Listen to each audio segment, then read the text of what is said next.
Zia charitable trust দুর্নীতি মামলায় BNP chairperson Begum Khaleda জিয়ার খালাসের রায় বহাল রেখেছে আপিল বিভাগ। রাষ্ট্রপক্ষ দুদকের করা ৩টি লিভ টু আপিল খারিজ করে দিয়েছে সর্বোচ্চ আদালত। বিচারপতি আশফাকুল ইসলামের নেতৃত্বাধীন ৩ বিচারপতির আপিল বেঞ্চ এই আদেশ দেন। গত ২৭ নভেম্বর বেগম জিয়াকে ৭ বছরের দণ্ড থেকে খালাস দেয় হাইকোর্ট। আরও জানাচ্ছেন হুমায়ুন চিশতি। জিয়া চ্যারিটেবল ট্রাস্ট দুর্নীতি মামলায় সাবেক প্রধানমন্ত্রী ও বিএনপি চেয়ারপারসন বেগম খালেদা জিয়া সহ ৪ আসামিকে ২০১৮ সালের অক্টোবরে ৭ বছর সশ্রম কারাদণ্ড দেয় বিচারিক আদালত। এছাড়া প্রত্যেককে ১০ লাখ টাকা জরিমানা করা হয়।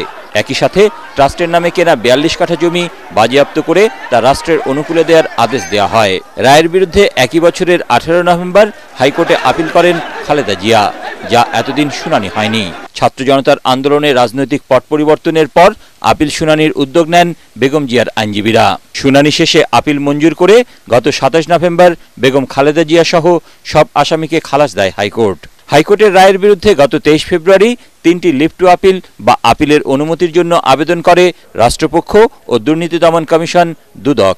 সরকার কোনো টাকা ইনভলভ না, রাষ্ট্রের কোনো টাকা ইনভলভ না।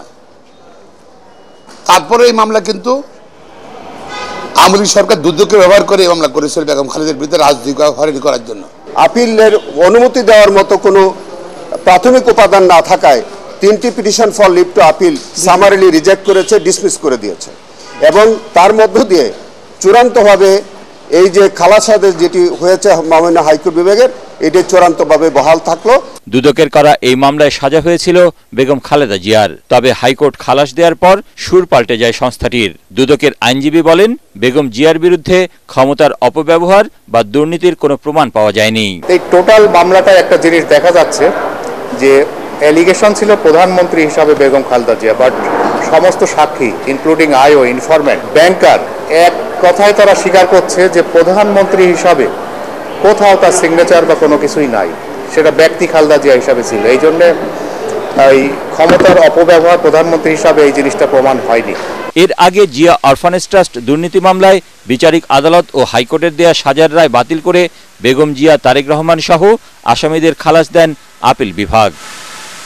হুমায়ুন চিশতি, এটিএন বাংলা, ঢাকা।